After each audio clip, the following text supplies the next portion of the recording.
여러분, 혹시 이런 경험 있으신가요? 새벽에 눈을 뜨자마자 머릿속에 떠오르는 건 통장 잔고예요. 월급날이 되어도 이미 나갈 돈들을 계산하면 마음이 무거워지죠. 마트에 장을 보러 가서도 가격표를 먼저 확인하게 되고 꼭 필요한 것만 장바구니에 담게 됩니다. 친구들과 만나자는 연락이 와도 이번 달은 좀 힘들다라는 말을 하게 되죠. 아이들이 엄마 이거 사주세요라고 할 때도 다음에 사자라는 말을 반복하게 됩니다. 하나님, 언제까지 이렇게 살아야 할까요?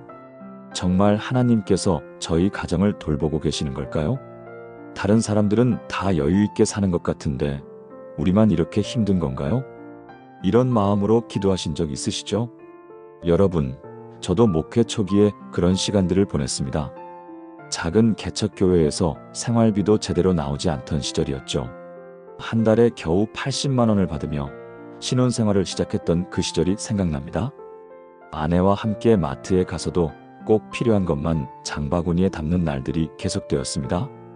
라면과 계란으로 한 끼를 때우는 일이 다반사였고 외식이라고는 가끔 김밥 천국에서 김밥 하나를 나눠 먹는 게 전부였습니다. 겨울철에는 난방비가 부담되어서 이불을 두툼하게 덮고 잠을 자기도 했습니다. 주변 목사님들은 개척교회는 원래 그런 거야. 몇 년 참으면 나아질 거야 라고 위로해 주셨지만 현실은 여전히 막막했습니다. 특히 명절 때가 가장 힘들었습니다. 양가 부모님께 용돈이라도 드리고 싶은데 우리 생활도 빠듯한 상황이었거든요. 그때마다 내가 정말 하나님의 부르심을 받은 게 맞나? 이렇게 가난하게 사는 게 하나님의 뜻인가?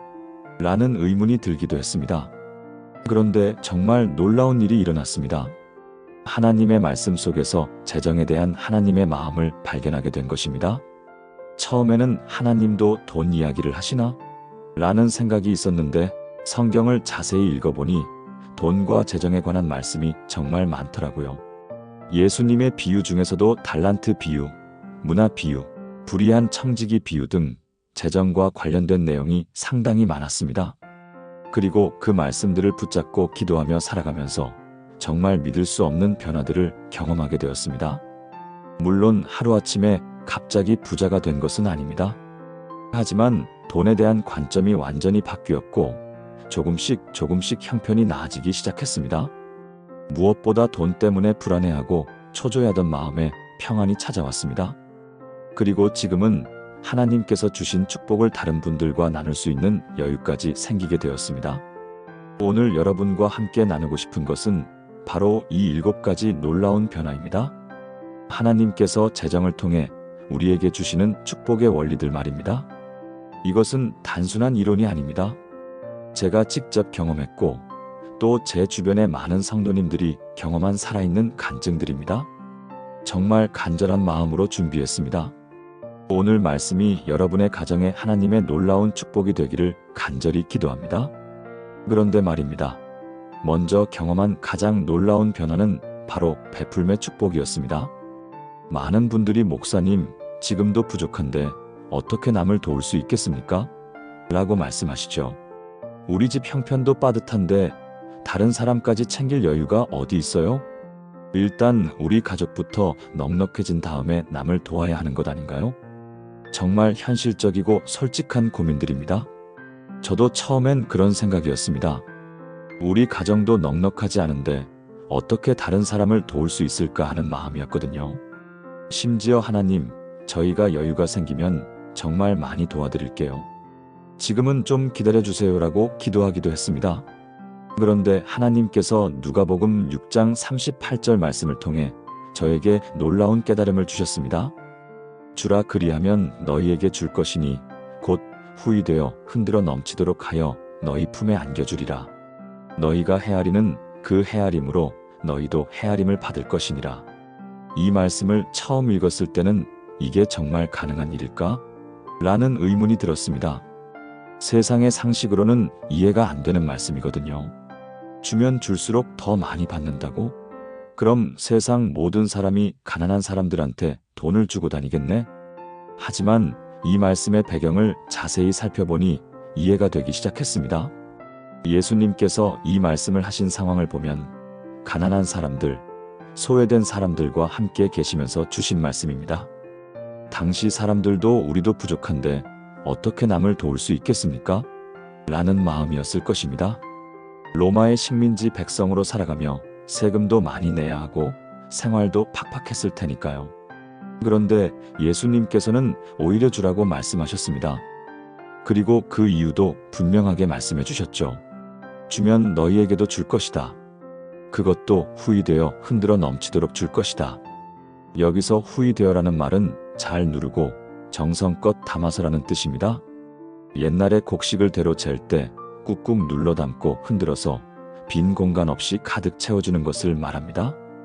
그리고 넘치도록이라는 것은 되에서 흘러 넘칠 정도로 많이 준다는 뜻이에요. 이것은 하나님께서 우리에게 주시는 축복의 방식을 보여주는 것입니다. 우리가 작은 믿음으로 베풀 때 하나님께서는 그것을 기억하시고 상상할 수 없는 방법으로 갚아주신다는 것입니다.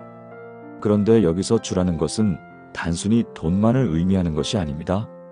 우리가 가진 것, 우리의 시간, 우리의 정성, 우리의 기도, 우리의 관심을 나누라는 뜻입니다. 돈이 없으면 시간을 낼 수 있고 시간이 없으면 기도라도 할 수 있잖아요. 중요한 것은 나도 받고 싶다는 마음이 아니라 정말 어려운 사람을 도와주고 싶다는 순수한 마음입니다. 하나님께서는 우리의 마음을 보시거든요. 이것을 현실에 어떻게 적용할 수 있을까요? 먼저 작은 것부터 시작하는 것입니다. 매달 10만 원씩 어려운 이웃을 돕는 것부터 시작할 수 있습니다. 10만 원도 우리에게는 큰 돈인데요 라고 생각하실 수도 있지만 하루에 계산하면 3,300원 정도입니다. 커피 한 잔 값보다 조금 더 많은 금액이에요.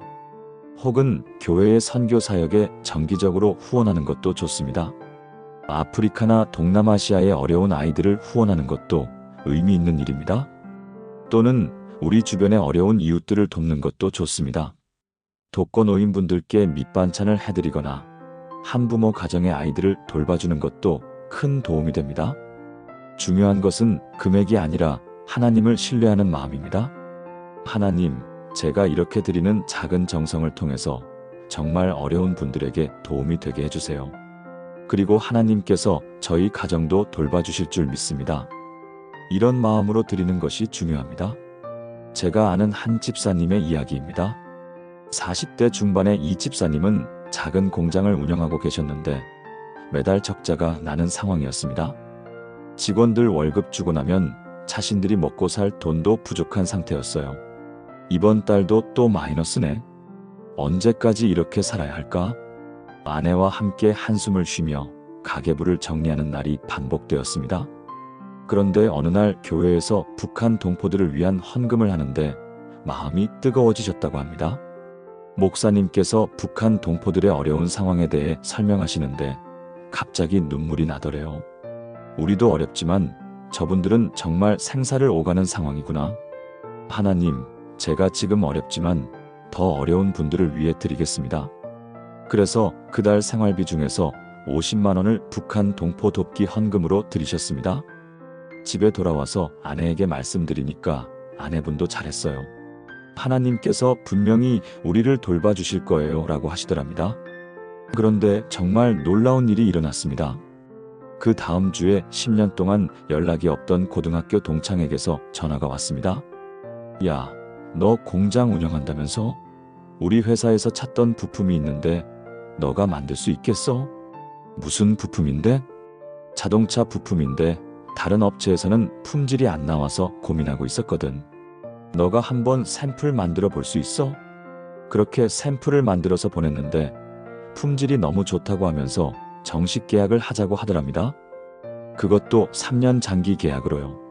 한 달에 2천만 원씩 매출이 보장되는 계약이었습니다. 그 집사님은 그때를 회상하며 이렇게 말씀하셨어요. 목사님, 정말 하나님께서 살아계신다는 것을 실감했어요. 50만 원을 드렸는데 월 2천만 원 매출을 주시다니. 그렇게 시작된 거래가 지금까지 15년째 이어지고 있고 그 집사님 가정은 넉넉한 축복 속에서 살고 계십니다. 지금은 매달 북한 동포들뿐만 아니라 여러 선교 단체들을 후원하고 계세요.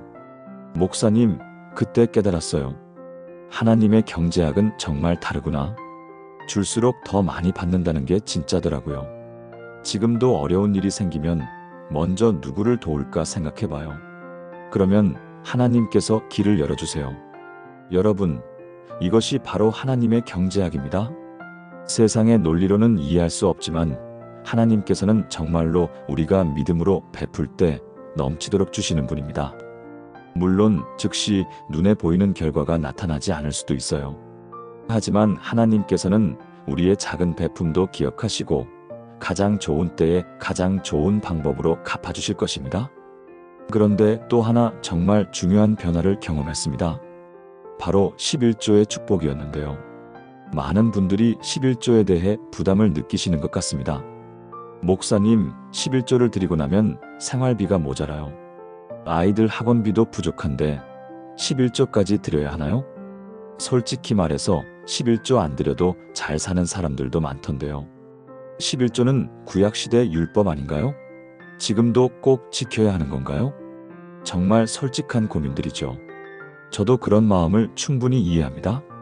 실제로 목회 초기에 저희도 11조를 드리는 것이 부담스러울 때가 있었거든요. 월급이 80만 원인데 8만 원을 11조로 드리면 72만 원으로 한 달을 살아야 하잖아요. 그때는 정말 하나님, 11조 좀 미뤄서 드려도 될까요? 라고 기도한 적도 있었습니다. 그런데 말라기 3장 10절 말씀을 보면 하나님께서 정말 놀라운 약속을 하고 계십니다. 너희의 온전한 11조를 창고에 들여 나의 집에 양식이 있게 하고 그것으로 나를 시험하여 내가 하늘 문을 열고 너희에게 복을 쌓을 곳이 없도록 붙지 아니하나 보라. 이 말씀에서 가장 놀라운 부분은 나를 시험하여라는 표현입니다.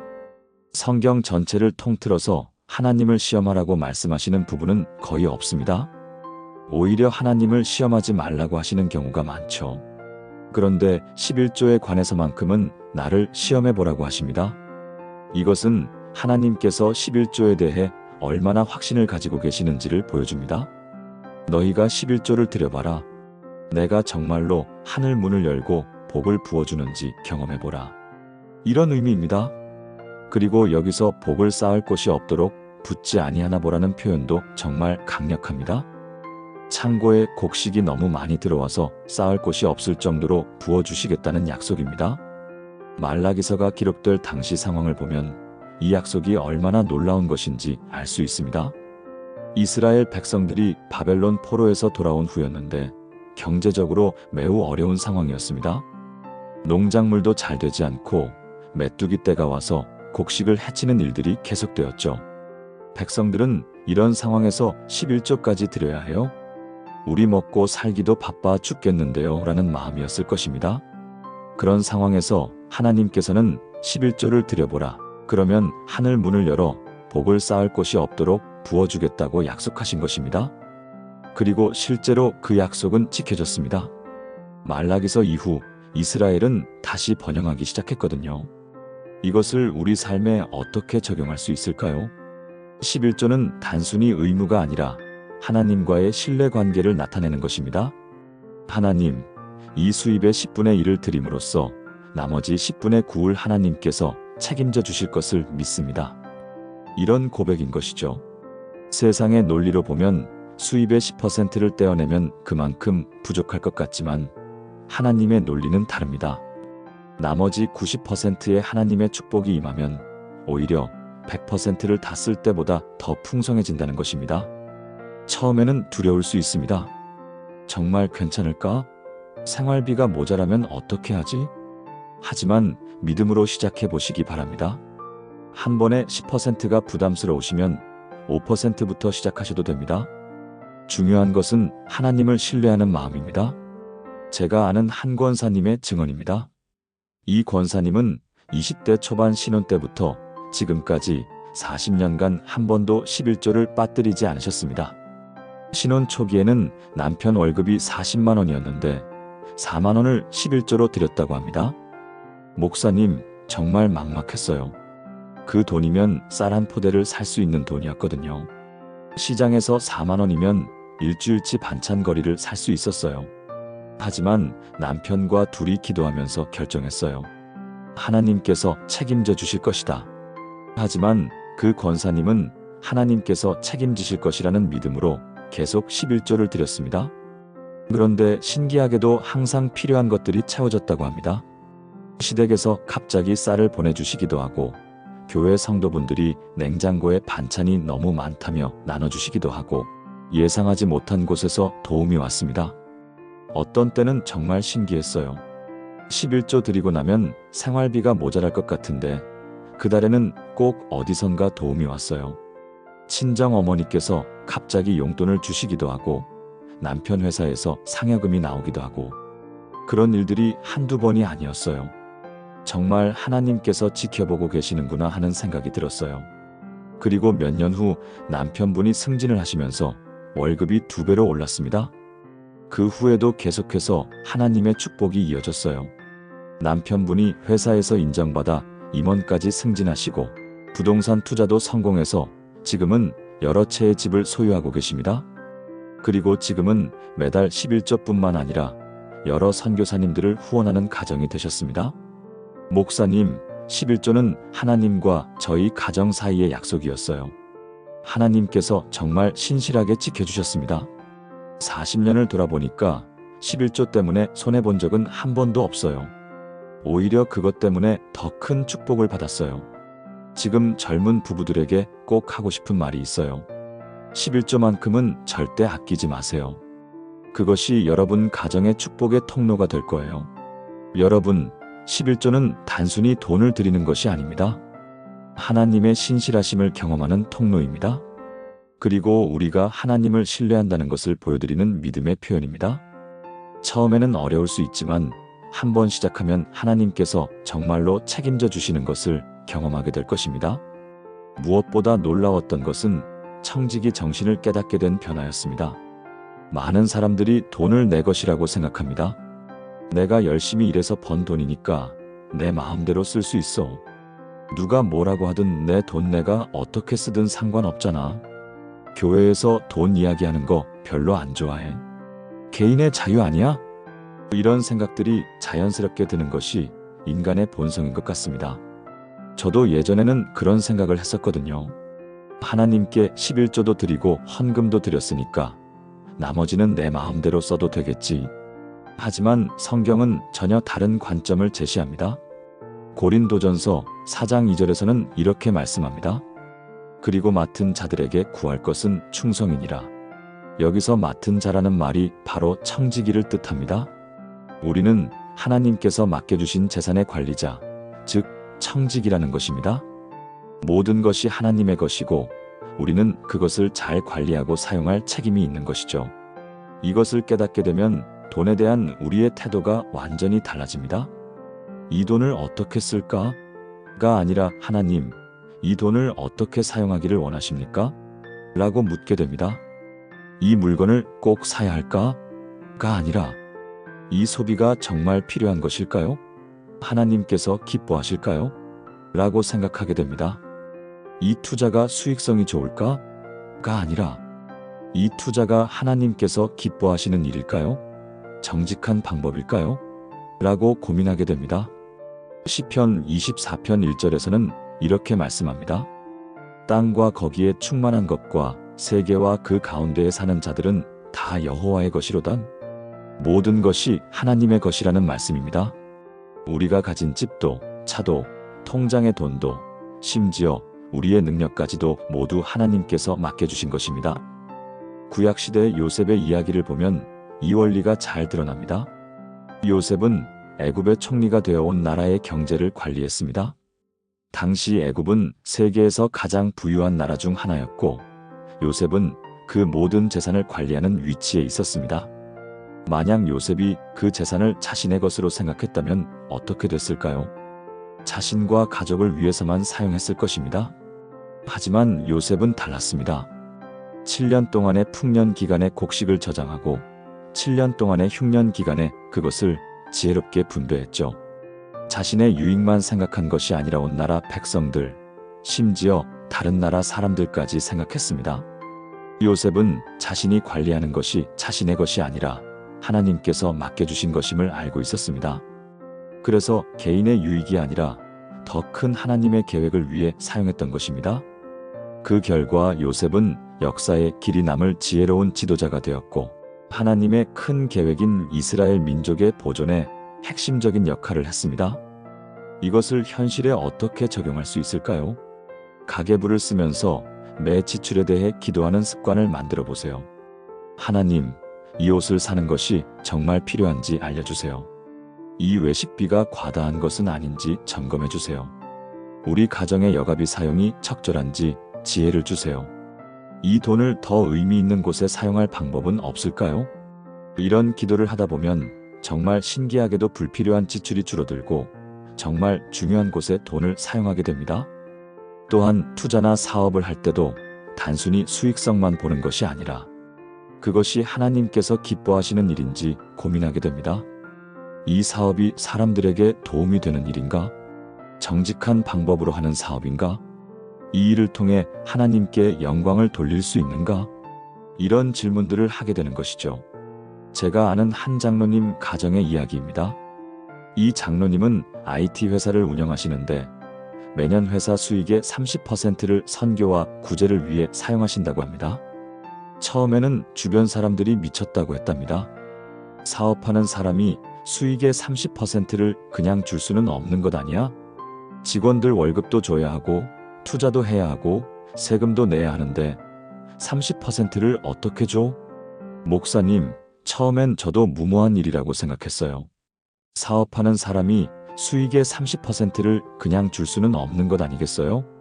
하지만 이 장로님은 하나님께서 우리 회사를 축복하신 것도 더 큰 일을 위해서구나라는 생각으로 시작하셨습니다. 하나님, 이 회사의 진짜 주인은 하나님이십니다. 저는 그냥 관리만 하는 사람입니다. 하나님께서 원하시는 대로 사용하겠습니다. 그런데 놀라운 것은 그 30%를 나눠준 다음 해마다 회사 매출이 더 증가했다는 것입니다. 첫 해에는 매출이 전년 대비 50% 증가했고 그 다음 해에는 100% 증가했습니다. 직원 수도 늘어나고 새로운 기술도 개발하고 해외 진출까지 하게 되었어요. 정말 신기해요. 돈을 더 많이 줄수록 회사가 더 번창하는 거예요. 회계사도 이런 경우는 처음 봅니다라고 하더라고요. 그리고 이 장로님의 고백이 정말 인상적이었습니다. 목사님, 돈을 움켜쥐고 있을 때는 그것이 줄어들까봐 불안했는데 하나님의 일에 사용할 때는 마음에 평안이 있어요. 그리고 하나님께서 정말로 우리 회사를 통해 복음을 전하시는구나 하는 감격이 있습니다. 직원들도 우리 회사는 뭔가 다르다고 해요. 단순히 돈만 버는 회사가 아니라 세상에 도움이 되는 일을 하는 회사라고요. 지금은 그 회사에서 후원하는 선교사님들이 20명이 넘고 여러 나라의 학교와 병원을 세우는 일에도 참여하고 계십니다. 여러분, 이것이 바로 청지기 정신입니다. 내 것이 아니라 하나님의 것으로 여길 때 하나님께서 더 큰 축복으로 채워주십니다. 그리고 그런 마음으로 사업하고 생활할 때 정말 놀라운 일들이 일어납니다. 그런데 정말 감동적인 변화는 바로 감사의 힘을 깊이 깨닫게 된 것이었습니다. 우리는 부족한 것에만 집중하는 경향이 있습니다. 아, 이번 달도 돈이 모자라네. 언제쯤 내 집을 마련할 수 있을까? 다른 사람들은 다 잘 사는 것 같은데 우리만 이렇게 힘든 것 같아.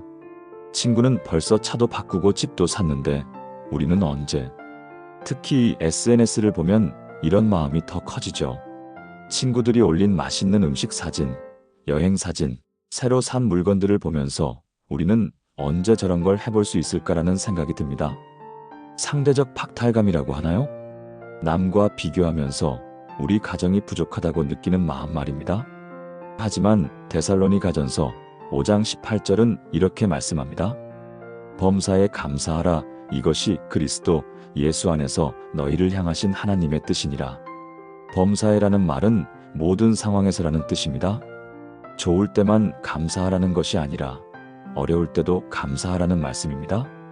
목사님, 그게 어떻게 가능해요? 돈이 없는데 어떻게 감사해요? 통장에 돈이 떨어져 가는데 무슨 감사를 해요? 정말 현실적인 질문이죠. 저도 그런 마음을 이해합니다. 이것이 어떻게 가능할까요? 바울 사도의 상황을 보면 이해할 수 있습니다. 바울은 데살로니가 교회에 이 편지를 보낼 때 매우 어려운 상황에 있었습니다. 복음을 전하다가 감옥에 갇히기도 하고 매를 맞기도 하고 굶주리기도 했습니다. 사업이 잘 되어서 감사한 것도 아니고 돈이 많아서 감사한 것도 아닙니다. 오히려 매우 어려운 상황에서 감사를 고백한 것입니다. 그 이유는 하나님께서 모든 상황을 통해 더 좋은 것으로 인도하신다는 믿음 때문이었습니다. 로마서 8장 28절에서 바울은 이렇게 고백합니다. 우리가 알거니와 하나님을 사랑하는 자, 곧 그의 뜻대로 부르심을 입은 자들에게는 모든 것이 합력하여 선을 이루느니라. 모든 것이 합력하여 선을 이룬다는 말씀입니다. 지금 당장은 어렵고 힘들어 보이지만 하나님께서는 그 모든 것들을 합쳐서 결국 좋은 결과로 만들어 주신다는 것입니다. 감사는 현재 상황에 대한 만족이 아니라 하나님에 대한 신뢰의 표현입니다. 하나님, 지금은 어렵지만 하나님께서 좋은 계획을 가지고 계신 줄 믿습니다. 이 어려운 상황도 하나님의 선하신 뜻 안에 있다는 것을 믿습니다. 이런 고백인 것이죠. 이것을 어떻게 실천할 수 있을까요? 매일 잠자리에 들기 전에 그날 감사한 일 3가지를 기록해 보세요.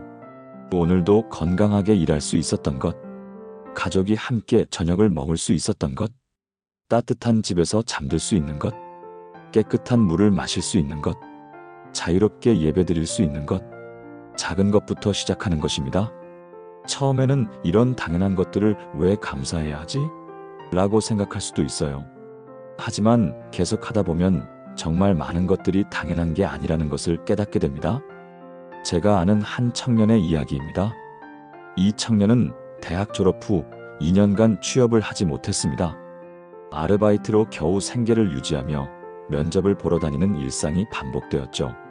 하나님, 언제까지 이렇게 살아야 할까요? 친구들은 다 좋은 회사에 취업했는데 저만 이렇게 힘든 것 같아요.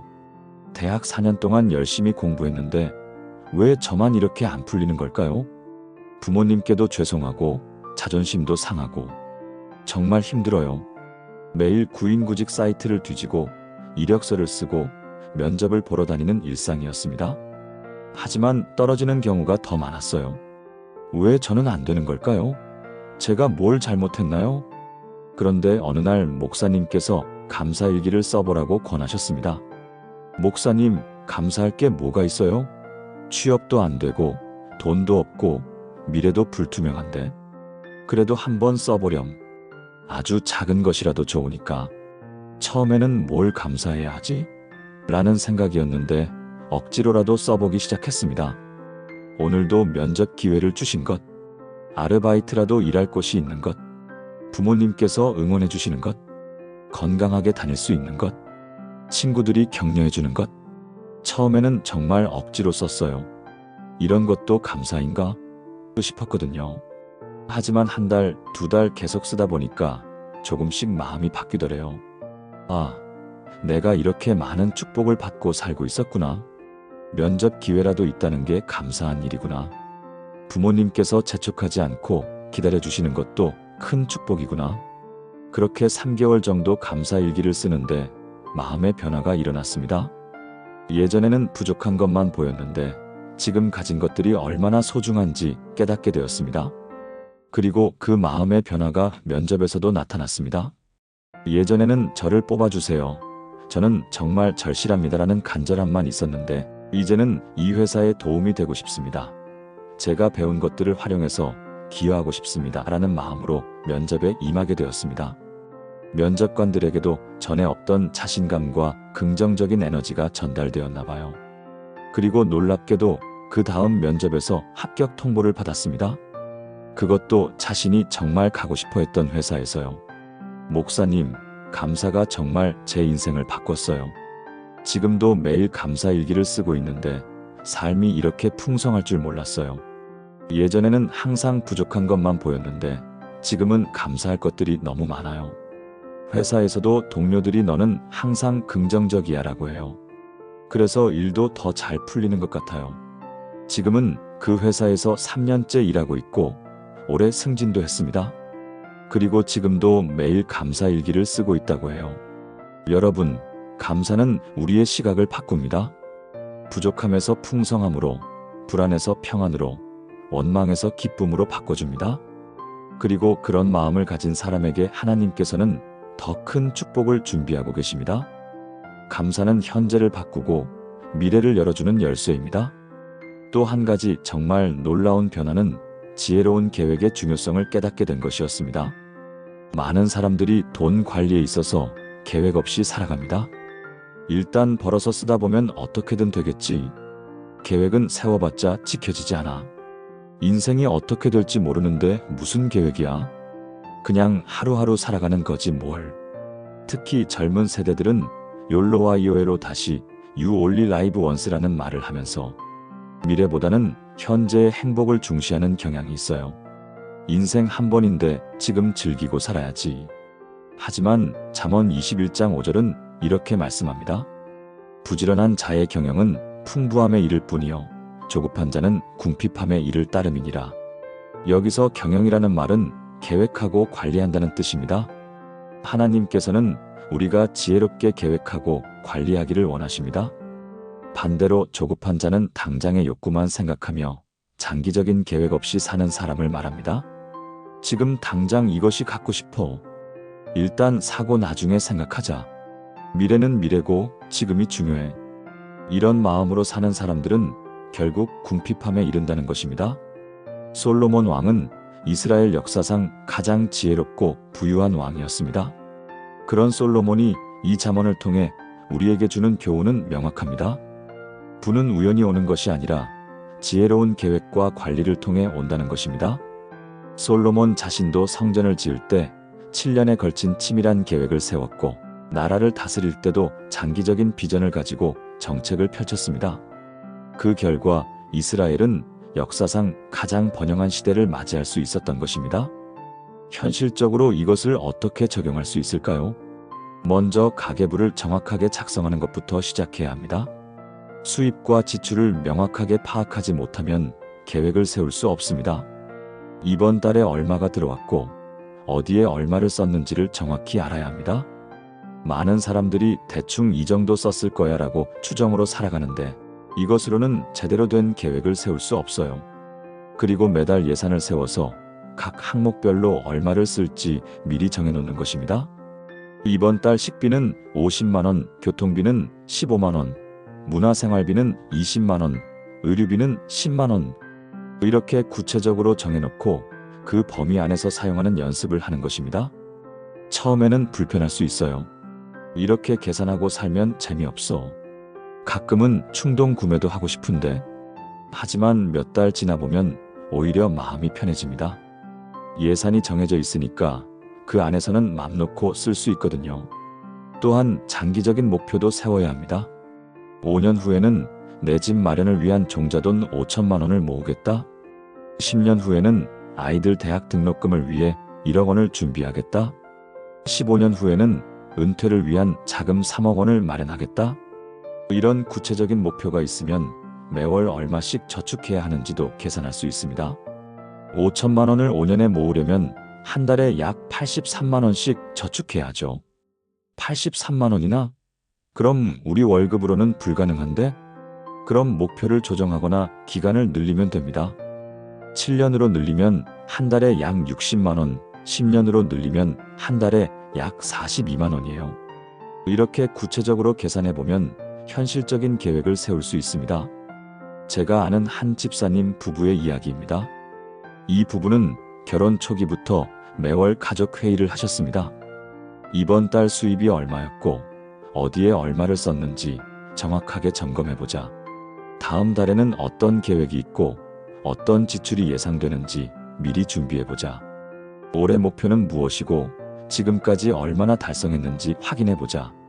처음에는 번거롭다고 생각했는데 몇 개월 지나니까 가게 관리가 훨씬 수월해졌다고 합니다.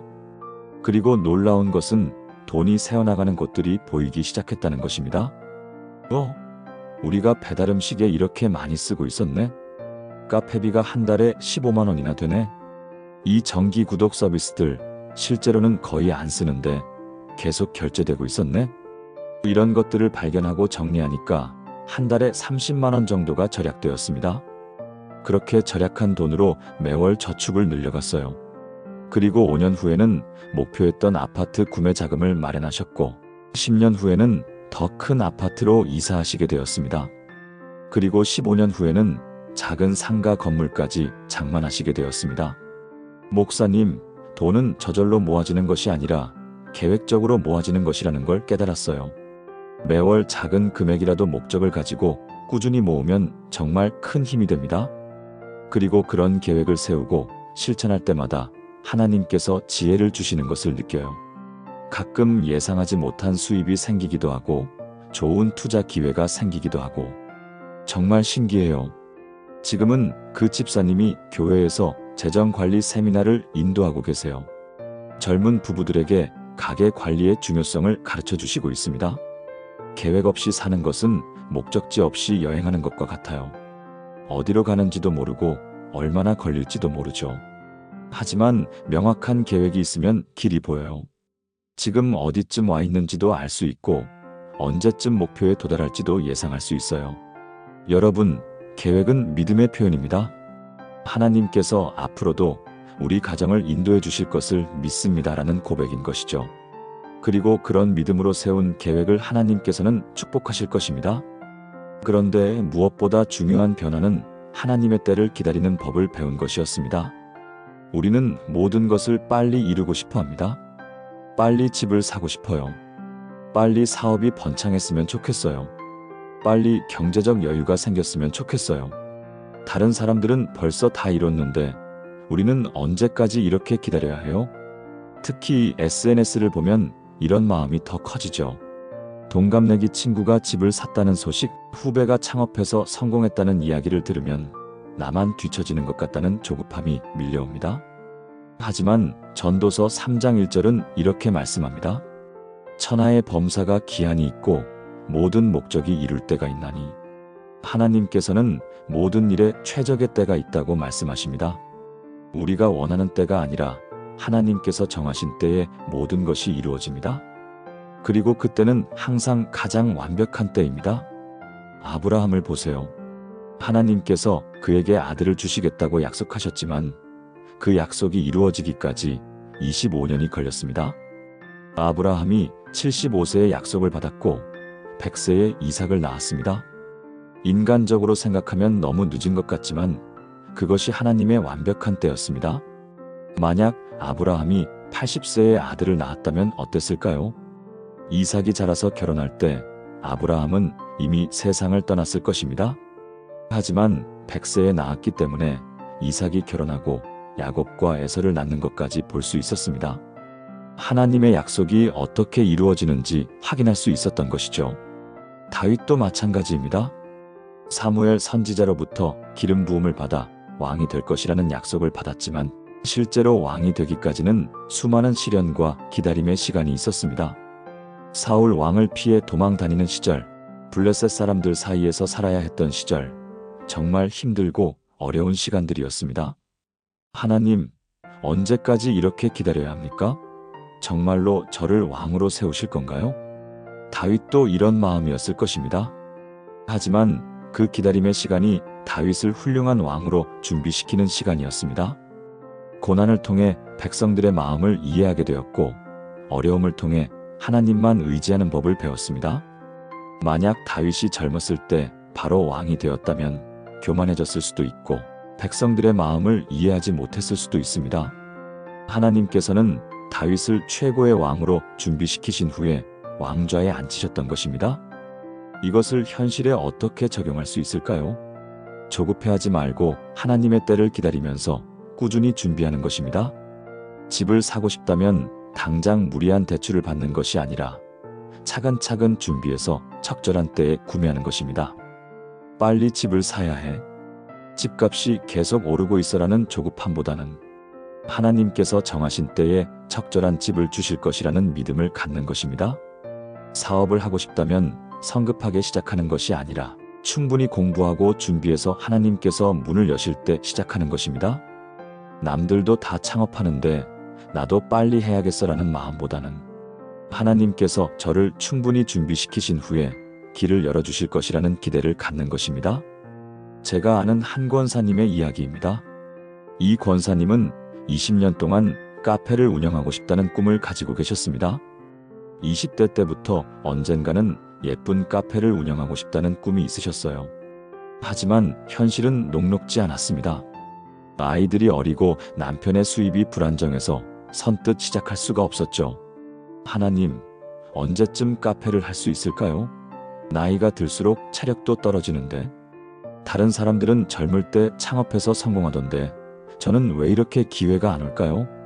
주변에서도 나이 들어서 카페 하면 힘들어, 젊을 때 해야지라는 말들을 했습니다.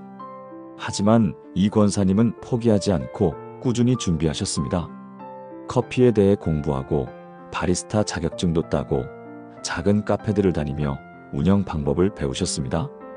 인테리어 관련 책도 보고 카페 창업 세미나에도 참석하고 성공한 카페 사장님들의 이야기도 들었습니다. 지금은 할 수 없지만 언젠가 하나님께서 기회를 주실 때를 위해 준비하자, 이런 마음으로 20년을 준비하셨어요. 그리고 20년 후 아이들이 모두 대학을 졸업하고 남편의 사업이 안정되었을 때 드디어 카페를 오픈하셨습니다. 50대 중반의 나이였지만 그동안 쌓은 경험과 노하우로 카페는 금세 소문이 났습니다. 20년 동안 준비한 것들이 모두 빛을 발했어요. 커피 실력은 물론이고 인테리어 센스, 고객 응대, 운영 노하우까지 모든 것이 완벽했습니다. 지금은 지역에서 가장 유명한 카페 중 하나가 되었고 많은 분들이 찾아오는 명소가 되었습니다.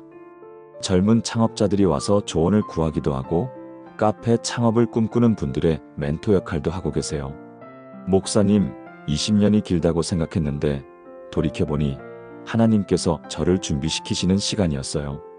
만약 20년 전에 성급하게 시작했다면 실패했을 것 같아요. 그때는 경험도 부족하고 자금도 부족하고 아이들 때문에 집중도 못했을 거예요. 지금이 정말 하나님의 때였습니다. 모든 조건이 완벽하게 갖춰진 때였어요. 여러분, 하나님의 때는 항상 완벽합니다. 우리가 생각하는 때보다 늦을 수도 있지만 그때가 되면 이때가 정말 최적의 때구나 라고 깨닫게 됩니다. 조급해하지 마시고 하나님의 때를 신뢰하며 꾸준히 준비해 나가시기 바랍니다. 그 준비하는 시간들도 모두 하나님의 축복입니다. 마지막으로 경험한 가장 큰 변화는 바로 영원한 가치에 투자하는 것의 중요성을 깨닫게 된 것이었습니다. 우리는 보이는 것에만 투자하는 경향이 있습니다. 집, 차, 주식, 부동산, 금, 비트코인. 물론 이런 것들도 필요합니다. 노후를 위한 준비도 해야 하고 아이들을 위한 준비도 해야 하죠. 하지만 이런 것들만 생각하다 보면 정말 중요한 것을 놓칠 수 있습니다. 마태복음 6장 19절에서 20절은 이렇게 말씀합니다. 너희를 위하여 보물을 땅에 쌓아두지 말라. 거기는 좀과 동록이 해하며 도둑이 구멍을 뚫고 도둑질하느니라. 오직 너희를 위하여 보물을 하늘에 쌓아두라. 거기는 좀도 동록도 해하지 못하며 도둑이 구멍을 뚫지도 못하느니라. 예수님께서는 땅의 보물과 하늘의 보물을 대조해서 말씀하고 계십니다. 땅의 보물은 시간이 지나면 낡아지고 없어질 수 있지만 하늘의 보물은 영원히 남는다는 뜻입니다. 실제로 우리가 아무리 많은 재산을 모아도 죽을 때는 가져갈 수 없잖아요. 딤전 6장 7절에서는 우리가 세상에 아무것도 가지고 온 것이 없음에 또한 아무것도 가지고 가지 못하리니라고 말씀합니다. 그렇다면 하늘의 보물을 쌓는다는 것은 무엇일까요? 하나님의 나라를 위해 투자하는 것입니다. 복음 전파, 선교 사역, 어려운 이웃 돕기, 다음 세대 양육, 사회정의 실현 등에 투자하는 것입니다. 이런 일들은 영원히 남는 가치를 만들어냅니다. 복음을 들은 사람의 영혼은 영원하고 도움을 받은 사람의 삶은 변화되고 교육받은 아이들은 세상을 변화시킵니다. 마가복음 10장에 나오는 부자 청년의 이야기를 보면 이 원리가 잘 드러납니다. 그는 많은 재산을 가지고 있었지만 영생을 얻지 못해 근심하며 떠났습니다. 예수님께서 너가 가진 것을 팔아 가난한 자들에게 주라고 하셨을 때 그는 할 수 없었습니다. 땅의 보물에만 집착했기 때문입니다.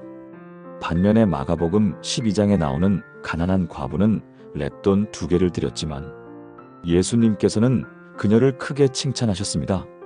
이 가난한 과부가 연복에 넣은 것이 모든 사람보다 많이 넣었도다. 차이가 무엇일까요? 돈의 액수가 아니라 마음의 방향이었습니다. 부자 청년은 자신을 위해 재산을 보존하려 했지만 가난한 과부는 하나님을 위해 자신의 전부를 드렸습니다. 이것을 현실에서 어떻게 실천할 수 있을까요? 가계 예산의 일정 부분을 하나님의 나라를 위해 사용하는 것입니다. 선교사 후원, 불우한 이웃 돕기, 교회 건축 헌금, 기독교 교육기관 후원, 사회복지단체 후원 등에 투자하는 것입니다. 또한 우리 자녀들에게 올바른 경제관념을 가르치는 것도 영원한 투자입니다. 돈 자체보다 돈을 바르게 사용하는 방법을 가르치는 것이 더 큰 유산입니다. 돈은 수단이지 목적이 아니다. 돈은 나누기 위해 있는 것이다. 진짜 부자는 많이 가진 사람이 아니라 많이 나눌 수 있는 사람이다. 이런 가치관을 심어주는 것입니다. 제가 아는 한 장로님 가정의 이야기입니다. 이 장로님은 건설업을 하시는데 수익의 상당 부분을 선교 사역에 사용하십니다. 아프리카, 동남아시아, 중앙아시아 등 여러 지역의 선교사님들을 후원하고 계시고 현지에 학교와 병원을 세우는 일에도 참여하고 계십니다. 목사님, 처음에는 우리 가족을 위해 더 많이 저축해야 하는 것 아닌가 하는 생각이 있었어요. 아이들 교육비도 많이 들고 노후 준비도 해야 하는데 그렇게 많은 돈을 선교에 쓰는 게 맞나 싶었거든요. 하지만 하나님의 나라를 위해 투자하기 시작하면서 오히려 우리 가정이 더 큰 축복을 받는 것을 경험했습니다. 실제로 그 장로님의 사업은 계속 번창했습니다. 선교 헌금을 늘릴 때마다 오히려 매출이 더 증가했어요. 정말 신기해요. 돈을 많이 줄수록 더 많이 들어와요. 하나님의 경제학은 정말 신비로워요. 그리고 무엇보다 아이들이 올바른 가치관을 갖게 되었습니다. 이 장로님의 자녀들은 어려서부터 선교지 이야기를 들으며 자랐습니다. 아프리카 아이들이 학교를 다니게 된 이야기, 동남아시아에 병원이 세워져서 많은 사람들이 치료받게 된 이야기, 중앙아시아에 교회가 세워져서 복음이 전해진 이야기.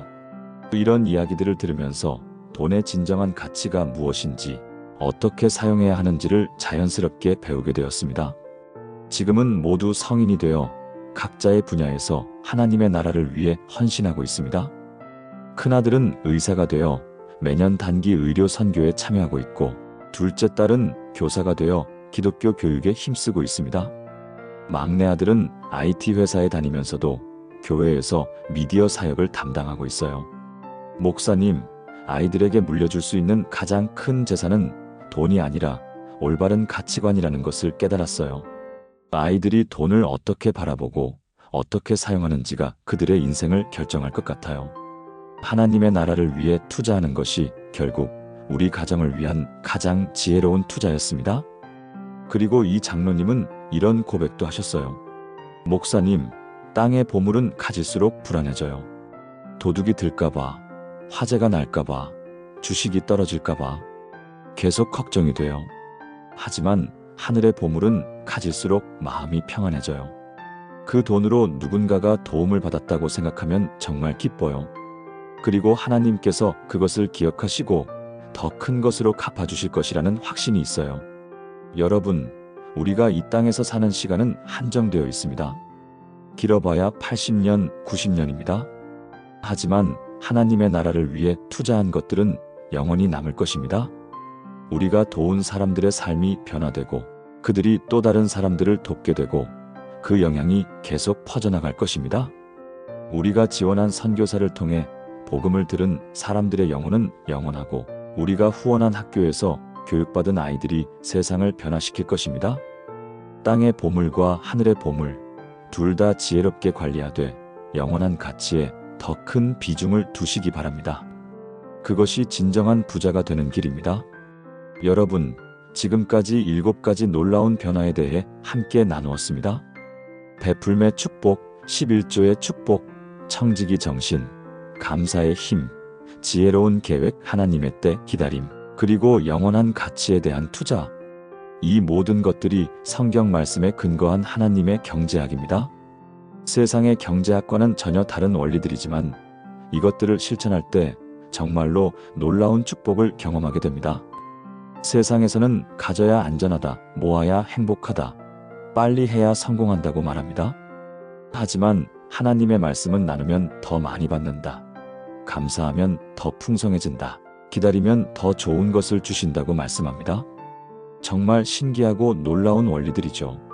가장 중요한 것은 이런 원리들을 머리로만 아는 것이 아니라 실제 삶에서 실천하는 것입니다. 지식으로만 있으면 아무 소용이 없어요. 행동으로 옮겨야 변화가 일어납니다. 오늘부터 작은 것 하나씩 시작해 보시기 바랍니다. 매일 감사일기를 쓰는 것부터 시작하셔도 좋고, 가계부를 정확하게 작성하는 것부터 시작하셔도 좋습니다. 11조를 아직 드리지 못하셨다면 용기를 내어 시작해 보시고, 어려운 이웃을 위해 작은 정성이라도 나눠보시기 바랍니다. 목사님, 저는 정말 형편이 어려워서 남을 도울 여유가 없어요. 그럼 기도부터 시작하세요. 어려운 분들을 위해 기도하는 것도 큰 베풀입니다. 목사님, 저는 11조가 부담스러워요. 그럼 5%부터 시작하세요. 중요한 것은 금액이 아니라 하나님을 신뢰하는 마음입니다. 목사님, 저는 계획 세우는 것이 어려워요. 그럼 이번 달 가계부 작성부터 시작하세요. 현재 상황을 정확히 파악하는 것이 첫 번째입니다. 하나님께서는 우리의 작은 순종과 믿음을 통해 놀라운 일들을 행하실 것입니다.